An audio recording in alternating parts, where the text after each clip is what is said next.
Okay? So, ito yung 6 warning signs ng colon cancer. Babantayan natin, ha? Minsan, walang sintomas. Oo, mas mahirap yung walang sintomas. Actually, kung may sintomas, mas maganda nga eh. Mas gusto natin yung cancer may sintomas para mahuli natin. Kung hindi kayo nagpapacheck, hindi natin mahuli. Number 1 sign, nagbago yung pagdumi mo. Okay? Ang gagawin nyo po, titignan nyo yung itsura ng dumi nyo. Nakakita ba kayo ng toothpaste, ng Colgate, di ba? Di ba pag may toothpaste, nilalabas natin yung toothpaste, di ba lumalabas siya isang bilog na puti. So pag dumudumi tayo, normally malaki ang dumi. Siguro kasi laki na parang hotdog. So pag yung dumi nyo, napansin nyo na parang lapis na lang. Parang ang nipis-nipis na lang ng dumi na lumalabas. So magtataka ka, baka may bara.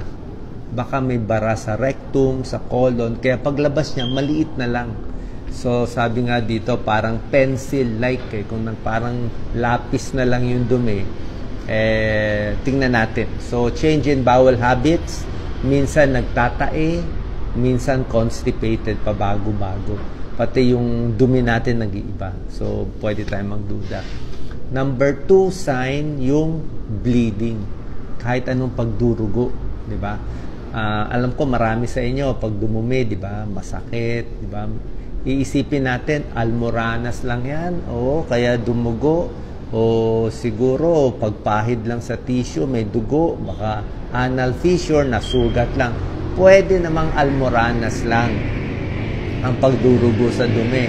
Pero may chance na colon cancer din, kaya nagdudugo, di ba? So, papaficalysis, sasabihin ko mamaya sino yung mga mas mag-iingat. Number 1 is age, mas matanda. So, above 50 years old, may pagdurugo, ayaw na natin yun. So, yan. Number 1, change in bowel habits. Yung itsura ng dumi, nagbabago. Parang ang kambing, dumi ng kambing, pwede rin ganun, goat stool-like. Number 2, may bleeding. Number 3, medyo maano yung tiyan. Parang iba pakiramdam lagi. Laging masakit, may crampy, laging makabag, laging may masakit dito sa may kaliwa, 'di ba, sa baba, pero anywhere pwede. So meron kayong naramdaman kakaiba, pwede pa rin 'yon. So baka may diferensya sa loob. Number 4, ito. Pag dumumi ka, feeling mo hindi nakakalabas lahat ng dumi. Kasi nga may bara eh. Pag may colon cancer, nagbabara sa colon, sa large intestine. So, hindi makalabas lahat ng dumi. Kaya feeling mo parang kulang lagi.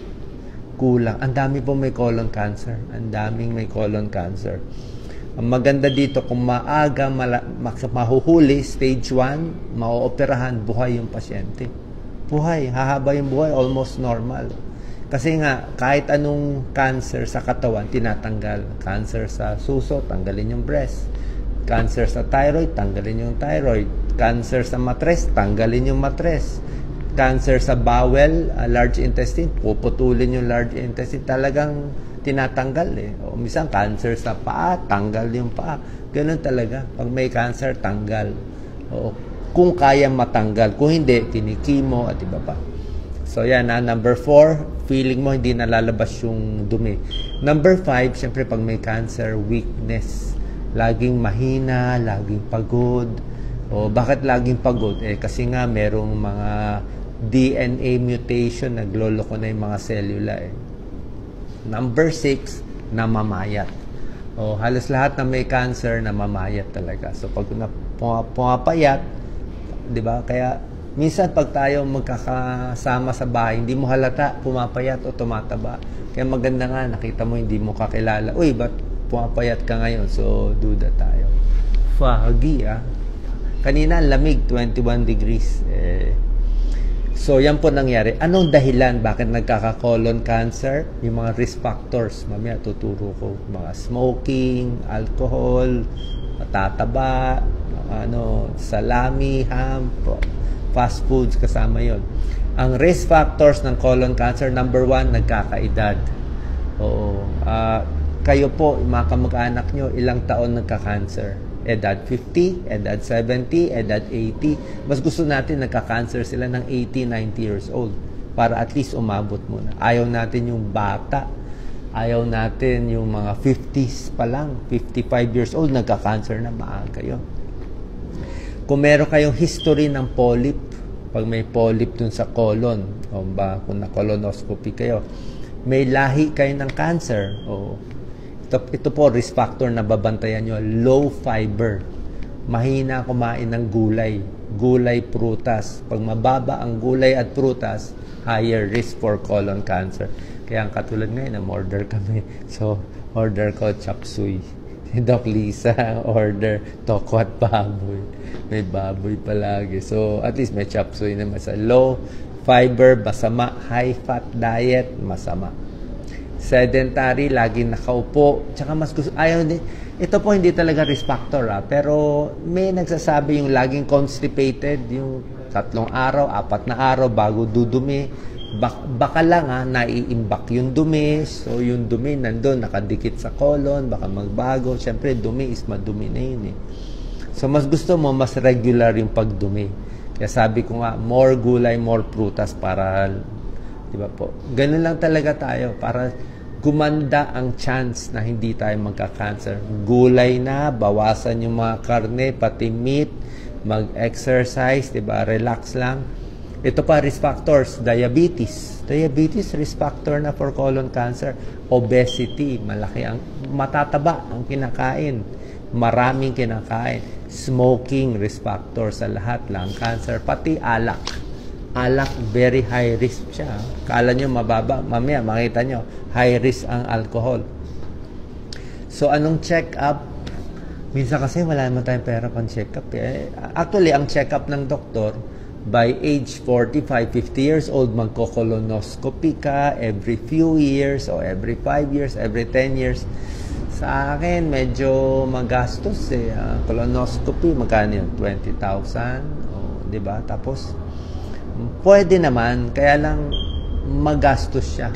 Oo, kaya kung wala tayong pera, kung gusto mo na lang, huwag ka na lang manigarilyo, huwag ka na minom na alak, gawin mo ng malinis yung lifestyle mo. So malamang hindi ka naman magkaka-cancer.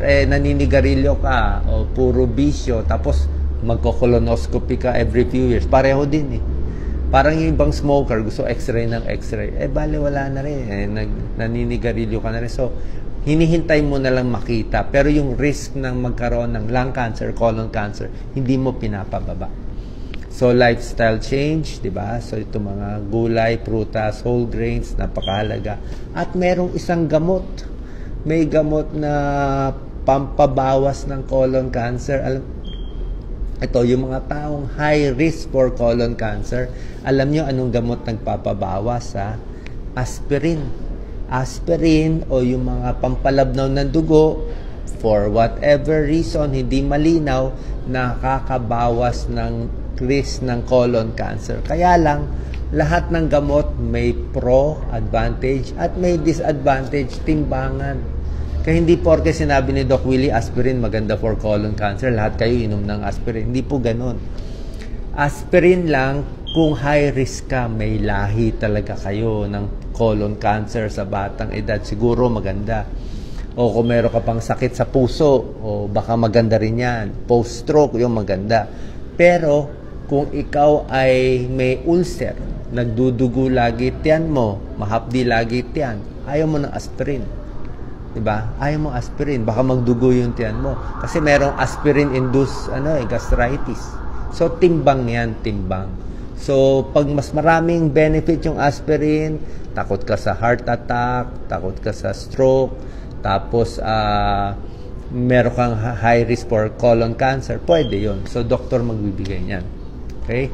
So, paano madadiagnose ang colon cancer? Colonoscopy. Sa colonoscopy, makikita. O yung mga MRI, CT scan, kita kung may cancer. Kaya lang, pag nakita yon, sa akin, hanap tayo magaling na surgeon para operahan. Meron pang staging ang colon cancer. Stage 0, stage 1, 2, 3, at stage 4. Basta mas early stage, buhay. May pasyente ako, early stage, swerte. Lakas kumain ng taba. Lahat ng bawal kinakain. Bata pa na colon cancer. Pero ang ganda pagka-opera eh. Kaya mahaba buhay. isang blood test pang check ng colon cancer, ha? O, baka hindi nyo alam.